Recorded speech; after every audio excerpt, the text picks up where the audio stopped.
This figure is certainly one hell of a beast when it comes to movement, but at what cost? In this review, we're gonna look at Jessica Aster, and I'm gonna show you the good, the bad, and the ugly if there's any. In the end, I'll let you know who this figure is for, and if the deluxe kit is actually worth it. By the way, my name's Al and I've been collecting toys on and off for 10 years now. This channel, Studio Aureal, is where I talk about action figures and toy collecting. Let's start. Girl Jessica Aster is a collaborative project between Romankey and Cowl, who are known for making hyper-articulated action figures. She is heavily based off Rebecca, who is a character from the animated series Cyberpunk Edge Runners. The only difference is that Rebecca is a lot shorter. The box art gives us an animated look, but that's not actually what we're getting, so let's have a look what's inside. While I'm taking her out of the box, make sure to check my affiliate links in the description. I'll earn a small commission from every purchase you make through those links, which will go a long way in helping my channel. No Good Figures recently hooked me up with Bombusbee.net. Truly appreciate it, bro, and you guys should also check his channel as he makes good reviews of waifu figures. Inside the box is a single sheet of doodle instructions. It doesn't clearly show how to swap the parts, but you'll get the general idea. She has two layers of plastic casing, the first of which contains the main figure, while the other contains the extra body and weapons for the deluxe version. Out of the box, she feels solid, weight feels balanced, and she smells like fresh plastic. What caught my attention the most though is her face that looks almost alive with her glossy eyeballs and lips. Jessica has a toned, somewhat muscular body type with pink tattoos all over. She looks really cool with all her accessories on, and despite having loads of stuff on her, silhouette looks great. Her hair is a sort of pastel blue-green color on twin tails. Her face is really pretty with glossy green eyes, and there's reddish shading at some parts, with crisp markings on her face. The mechanical arms are equally detailed with gunmetal and red metallic paint, although it feels too thick at some parts. Her belt and the bags also look good. Her legs are a bit too skinny, but balance should not be a problem because her shoes are wide and the joints can handle the weight of the figure. Mold lines are obvious on some parts, especially the thighs. Overall, this is a good-looking figure with a nice paint finish, but the torso, which has 4 separate parts, tells us that they prioritized articulation over sculpt. Therefore, she doesn't look as streamlined as other figures. What we get in return though is a very articulated body, which we will talk about next. Jessica's head has full rotation at the base of the head, and the neck rotates too. She also has good side-to-side swivel. She can look down a lot and look up a lot too. She can also do this. Her hair has a peg/swivel joint so it can rotate and go up and down or sideways. Her arms can go sideways to make a Y pose. She also has good butterfly movement, allowing you to cross her arms pretty well. Shoulders have full rotation, same as the upper arms. Her elbows have double joints with really great range, as you can see here. Lastly, her hands can both rotate and swivel. Her torso can go side to side a lot with movement on the upper and lower parts. It also has full rotation on the upper abdomen and full rotation on the lower bit. She can also bend forward a lot and bend back as good.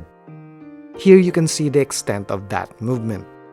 Ab crunch looks like this at the front, and some joints become exposed at the back. This part is made of a soft material that allows the full rotation, but the downside is that the torso sculpt has 4 segments. Hip movement is good, the hip joints look like this underneath, and it connects to the thighs with a huge ball joint here. This allows a good side-to-side split, and legs can go forward and back a lot.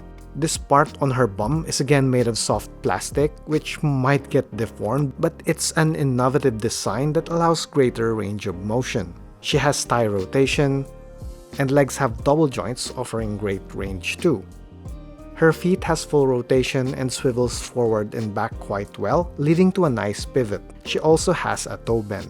So, looking at the back, her bum looks like it's divided into 4 parts, but it's not that bad, and it's actually better shaped than earlier Figmas and other brands. Articulation-wise, I'm quite impressed. This is an action figure with similar movement to the human body. The joints are well engineered and the soft parts go a long way in improving the range of motion. She can easily nail some yoga poses. Movement is clearly the priority for this figure. However, the sculpt is greatly affected, so it will all boil down to preference whether you want more movement or a better silhouette. This should be the least of your concern though, because with soft goods on, you barely even notice these gaps. Articulation is therefore definitely 10 out of 10 for Jessica. These are all the parts and accessories included in the deluxe version. Starting with the faceplates, the first one is a calm or stoic expression with markings on her face and a sideburn. I had a bit of a hiccup with the second faceplate though because I got 2 of the same one. It's a sort of laughing or taunting expression. I had to contact Giant Toy where I bought this figure and they quickly contacted Romankey to have the alternate faceplate sent. It took another week to arrive and this is the main reason this review got delayed. So the third faceplate has eyes wide opened with a smiling face. All 3 have movable eyes which can be adjusted using this screwdriver. One issue I have with movable eyes though is it can sometimes be difficult to get both eyes in the right position. It also tends to move a bit when you pull the screwdriver out, so if you have a bit of OCD, then you're in trouble. She has a navy puffer jacket with a neon green stripe. It has a diamond pattern inside which I like, and some wiring for dynamic posing. To put it on, take off Jessica's hands first and slide the sleeves into her arms this way. You can also use this with other figures. She also comes with a belt with small bags and a gun holster on it. I imagine this is used for ammunition and other supplies, and I'm quite surprised that the lock is actually a functioning piece despite being really small. It hangs on her waist quite okay and it won't fall off. She also has a pair of mechanical hands which can be attached to her forearms. All 4 fingers of each hand are articulated with ball joints and hinge joints. The thumb has only 1 hinge, while the rest have 2. She also comes with guns. The first looks like a bullpup automatic gun, while the other one is a shotgun. Both are well detailed, but my shotgun has obvious mold lines. To put this on, pull out the mecha hands first and attach the ball joint to the hole at the end of the guns. Because it connects to a ball joint, you get a bit of swivel and rotation for them. To attach the forearms, simply slide it in.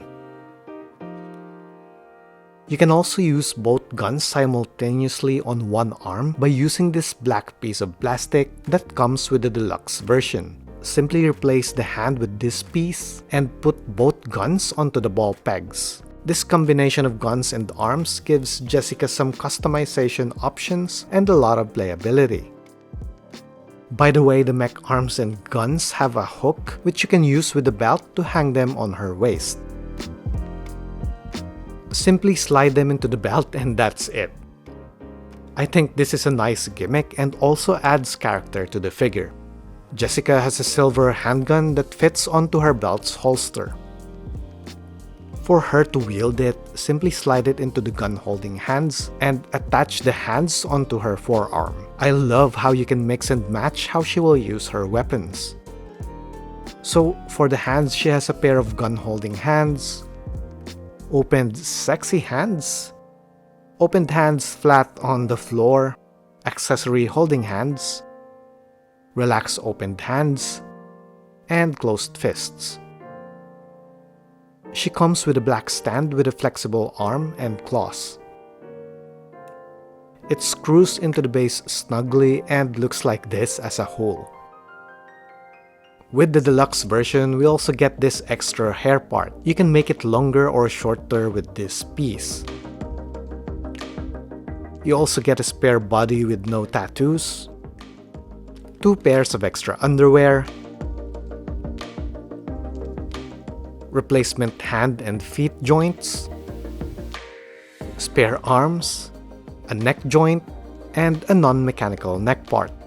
Changing the mechanical neck part can be quite tricky because the dual ball joint is difficult to manage and it won't fit the neck. I had to sand it down a bit and trim the ball socket to make it fit. The deluxe version basically gives us a spare bare bones body with the same level of articulation as the tattooed body but with bare feet. The deluxe set also comes with this huge gun. It's called the MAGA gun, like Make America Great Again? I don't know. It's nicely detailed too anyway, with loads of mechanical parts. It has two handles with pegs that attach to the mecha hands, but it can be quite finicky to put on at first. After fiddling with it a bit, I managed to keep everything in place. My only gripe with this huge gun is that the poses you can do with it are actually quite limited. Accessory-wise, if you just want Jessica Aster as is, then there's no need for the deluxe set. Having the different guns already offers loads of playability. With the deluxe parts, I probably won't use all the hands. I'll be posing her mainly with the mechanical arms and guns, or with the big gun, and I'll probably leave it that way for a long period of time. But if you want the extra body for customization, then the deluxe set is worth it. Jessica Aster stands at around 16 centimeters or 6.3 inches tall, which makes her around 6 foot 3.6 inches tall in real life. Here's how she looks with Sentinel Peter B. Parker and Mafex Spider-Man classic colors. Here's how she stands with Revoltech Agent Venom and my custom Ghost of Kurosawa action figure. On the left is Zombie Grisa and on her right is Bunny Girl Eileen, both of which are from Snail Shell.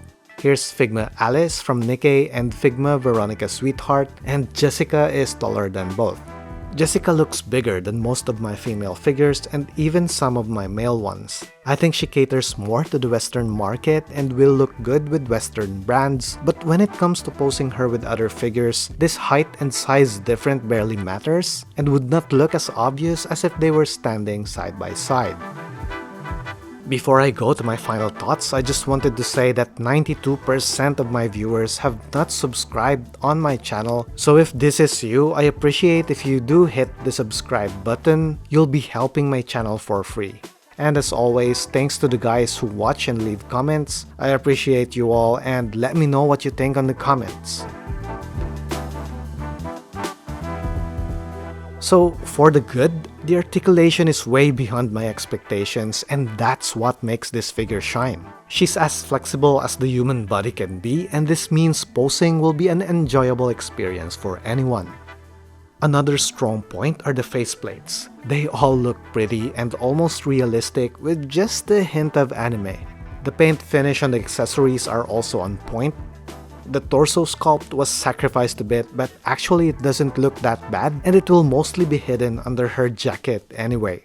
For the bad, I'm not sure about the MAGA gun. It's beautiful for sure, but there's not a lot of poses you can do with it. It's also fiddly at first, so it's not for people who have a short temper.